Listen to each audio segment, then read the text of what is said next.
Matthew here from MiniWarGaming.com, and I want to show off this. This is so far what we have painted for our MiniWarGaming Space Marine chapter.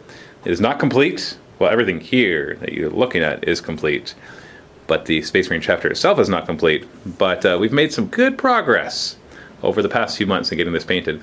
This has been painted by all sorts of different painting commission studios. I didn't paint any of these, I can tell you that right away.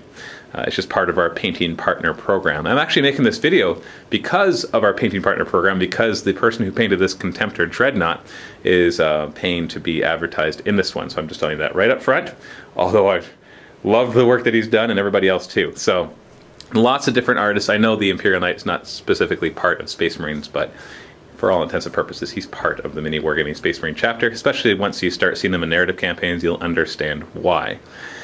And so this is everything here. We got, I didn't even calculate the points for this. I have no idea. I think it's going to definitely be between 5,000 and 10,000, but I really have no idea. I haven't put it all down on paper yet. I know I've created 2,000 point lists that only uses a fraction of this. What we're looking at here is several command squads. I bought like 2 or 3 of the strike forces that you can get from Games Workshop. It's a really good way to get started because it gives you some tactical marines, assault marines, it gives you the command squads. I think it gives you Razorbacks as well, which is why I have 3 Razorbacks, because it's from 3 strike forces, and it gives you Dreadnoughts as well. So I have 4 Dreadnoughts now, but I think one of them was just a repaint from another model that we found. And so we have tons of stuff. We got Centurions, we got lots of regular Terminators here, and Assault Terminators here. We got our Stern Guard squad, a couple squads of Devastators, we got lots of Bikes, we've got the Hunters and Stalkers, Razorbacks. I think there's 50 tactical marines here. I'm pretty sure that's how many we have. We got 2 large squads of scouts, and then a lot of assault marines as well. 3 drop pods, 4 dreadnoughts, 2 predators, and 2 storm ravens in the back there. You'll notice that the colors vary a little bit, and that's what happens when you send them to a lot of different painters. We had a paint guide, but you're not always going to be able to match things perfectly. Even the bases are slightly different, but I really don't care. If you see my Tyranids, you know that I don't mind with minor paint variations, even though I know it would look gorgeous if it was all perfectly the same. Some variation maybe is nice. So that's what we have so far. You've probably already seen them in some battle reports, but they're definitely going to be, I've already filmed more battle reports, they just haven't been put up yet, so you are going to see these guys played. I am learning the army still, so I know I've made lots of mistakes, but so what? It's part of learning an army, part of having the fun. So the model I really wanted to show off in this video is this guy right here. This is a Contemptor Dreadnought. It's actually a Forge World model, and I believe it's a Warhammer 30K model. So I don't know all the background of this, all I know is that it looks really cool. And this was painted up by Markham Painting Studio. Like I said, he is sponsoring this video. But even if he wasn't sponsoring this video, I am super happy with the work that he's done here.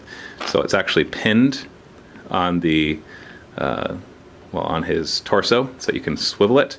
But then the arms are actually all magnetized, so you can swap out the different arms. There's actually other ones that you can buy as well from Forge World. You basically buy the body and then you can buy different arms. So right now we have basically the close combat weapons. I know there's different guns and stuff inside of them, so you can see that one. I'm not exactly sure what they all are. I'm gonna have to look that up before I go and play with them, but there's definitely different guns inside each of the weapons. And then of course we've got some sort of either twin link melta, or it's gonna count as a multi-melta, not quite sure. But I wanted to show it off nice and close because he did just such a good job on so many aspects of it. And there's even some repair because it didn't have the backpack. I'm not sure if that was a mistake on Forge World's part or we lost it. So we had to buy another Dreadnought and put that in there. But the weathering detail is great. Oh, I'm too close. Getting out of focus here. Let's just see if I can zoom in a bit. The weathering detail is great. Just the details on the head, if you look at it, is fantastic. Just everything about it is good. So MarkhamPaintingStudio.com, that's his domain name. You can go and check him out and get stuff. He's from the UK.